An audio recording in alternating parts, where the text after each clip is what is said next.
वजीर आला अली अमीन गंडापुर ने कहा, गवर्नर खैबर पख्तूनख्वा को हुकूमत गिराने की जिम्मेदारी सौंपी गई। वो मेरी हुकूमत क्या गिराएंगे, वो तो काउंसलर नहीं बन सकते। स्वात वाक़े की इंक्वायरी चल रही है, जिम्मेदारों को सजा मिलेगी। पेशावर हाईकोर्ट ने वजीर आला अली अमीन गंडापुर की हिफाजती जमानत मंजूर कर ली। दर्ज मुकदमात में गिरफ्तार न करने का हुक्म। नैब समेत दीगर फरीकैन से मुकदमात की रिपोर्ट तलब।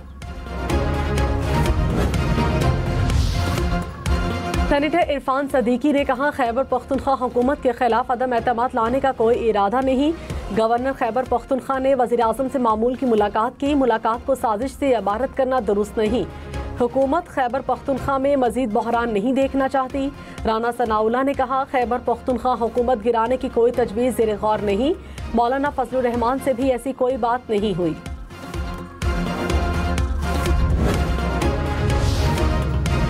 सीनियर वजीर सिंध शर्जील इनाम मेमन ने कहा कि अली अमीन गंडापुर को किसी ऑपोजिशन की जरूरत नहीं, ये अपनी ऑपोजिशन खुद हैं। बानी पीटीआई आज जेल में अपनी ही जमात की वजह से हैं। जमात इस्लामी ने हमेशा इल्जामात और इंतशार की सियासत की। इल्जाम लगाने वालों ने आज तक सिर्फ प्रोपेगेंडा किया। एहतजाज सबका हक है, लेकिन हुकूमत किसी जत्थे की बात नहीं मानेगी। तनख्वाहों में इजाफे पर मुसलसल तनकीद पर स्पीकर अयाज सादिक ने वज़ीर आज़म को खत लिख दिया। कहा, तनख्वाह के मामले से कोई ताल्लुक है न दिलचस्पी।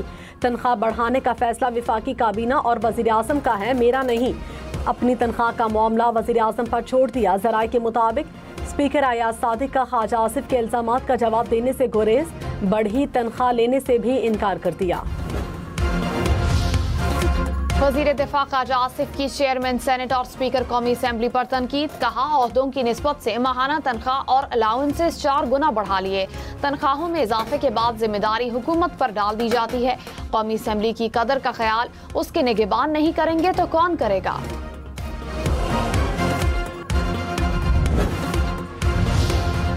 पाकिस्तान स्टॉक एक्सचेंज में 1,31,000 पॉइंट्स की नई बुलंद तरीन सतह रिकॉर्ड। 900 से ज्यादा पॉइंट्स का इजाफा देखा गया। कुछ देर पहले इंडेक्स में उतार चढ़ाव। इंटरबैंक में डॉलर 5 पैसे सस्ता, कीमत 283 रुपये 90 पैसे हो गई। ज़र मुबादला ज़खायर में गुज़िश्ता माली साल के दौरान 5 अरब 12 करोड़ डॉलर्स का इजाफा। IMF की एक और शर्त पूरी। स्टेट बैंक के पास ज़र मुबादला के ज़खायर 30 जून तक 2025 तक 14 अरब 51 करोड़ डॉलर्स तक पहुंच गए। स्टेट बैंक के पास 30 जून 2024 तक ज़र मुबादला के ज़खायर 9 अरब 39 करोड़ डॉलर्स थे। वज़ीर आज़म शहबाज शरीफ ने कहा, मईशत में शफाफियत लाने के लिए डिजिटल ट्रांजैक्शन सिस्टम नागुज़ीर है। अदायगियों को आसान बनाने डिजिटल सिस्टम के इस्तेमाल पर आगाही वक्त की अहम ज़रूरत है। वज़ीर आज़म की ज़ेर सदारत कैशलेस और डिजिटल मईशत पर इजलास। कैशलेस इकॉनमी पर कायमा कमेटियों को तमाम शिराकतदारों के साथ मिलकर तजावीज़ पेश करने की हिदायत। वज़ीर आज़म का इंसदादे पोलियो के इजलास में पोलियो के खात्मे के लिए कोशिशें तेज़ करने पर भी जोर। कहा, पोलियो के खात्मे के लिए मज़ीद तेज़ी से काम करना होगा।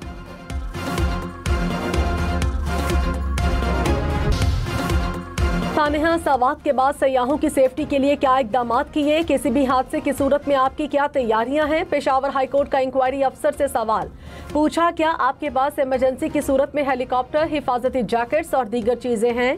खुदा नखास्ता क्या आप दोबारा सवात जैसे वाक़े के मुंतज़िर हैं। अदालत ने कमिश्नर्स RPO हज़ारा से तफसीली रिपोर्ट मांग ली। डस्का के अब्दुल्ला की तलाश के लिए सर्च ऑपरेशन 7वें दिन भी जारी।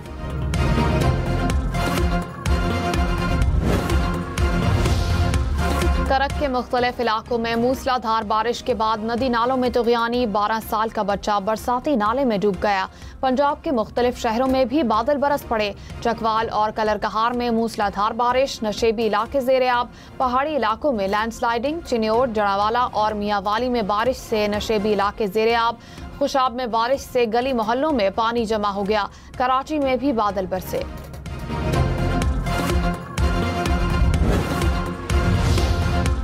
पंजाब, खैबर पख्तूनख्वा और आज़ाद कश्मीर में 5 से 10 जुलाई के दौरान शदीद बारिशों का इम्कान।